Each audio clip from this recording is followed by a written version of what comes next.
ኢትዮጵያን ወክዬ ነው ይሄ ቦታ ላይ ተገኘሁት። ያው ሁላችንም በሚባል ደረጃ እንደምናውቀው ኤሚሬት ውስጥ የሀገራችን ባንዲራ ከፍ ተብሎ ተሰቅሏልና ግን ታውቃላችሁ ማን እንደሰቀለው ማን እንዲሰቀል እንዳደረገ ይሄንን ማን እንዳደረገ ታውቃላችሁ?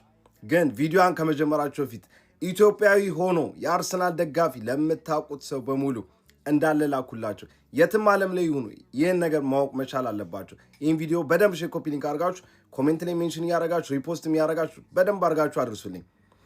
ኢትዮጵያ የራሷ አላት ክለብ አላት፣ ሳፖርተር ክለብ አላት። ኢትዮጵያን አርሰናል ሳፖርተር ክለብ ይባላሉና እነሱ ናቸው ይህ ነገር ኤሚሬትስ ላይ እንዲደረግ ይህ ባንዲራ እንዲሰቀል ያደረጉት ማለት ነው። የተመሰረቱት 2004 አካባቢ ነው በፈረንጆቹ አቆጣጠር ማለት ነው። ከዛ ከተመሰረቱም በኋላ በጣም ብዙ አስደናቂ ስራዎችን ሰርተዋል። እሱም በሌላ ቪዲዮ ራሱ መለስበታል። በጣም አስደናቂ ከቻሪቲ ጀምሮ ብዙ አይነት ነገሮችን ሰርተዋል። ኢትዮጵያ እንደዚህ አይነት ነገሩ መኖሯ ምን መሰላችሁ ጥቅሙ? አብዛኞቻችሁ የኔ ቪዲዮ አይታችሁታል ብዬ አስባለሁ።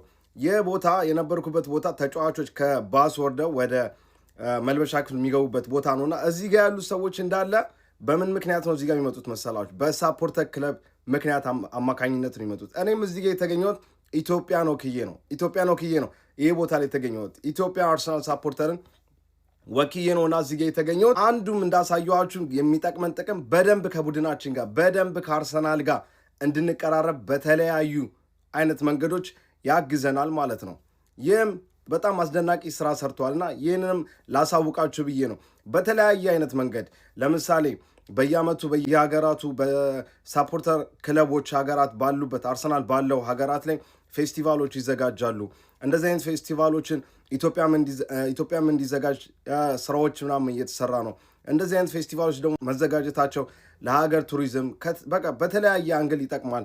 ክለቡም በደንብ ስለ ኢትዮጵያ እያወቀ እንዲሄድ ያደርጋል።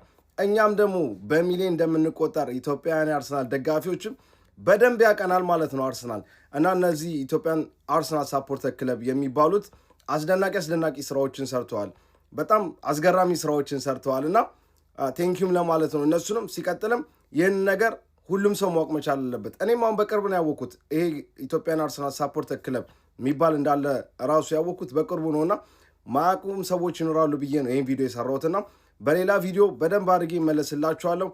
እነሱ ጋር እንዴት በደንብ መቀራረብ እንደምችል እንዴት በደንብ ከክለባችን ጋር መቀራረብ እንደምችል ከነሱ ጋር እንነጋገራለን። ይመቻችሁ። ይህን ቪዲዮ ለእያንዳንዱ የአርሰናል ደጋፊ በደንብ ሼር ኮፒ ሊንክ እያደረጋችሁ አድርሱልኝ። ይመቻችሁ።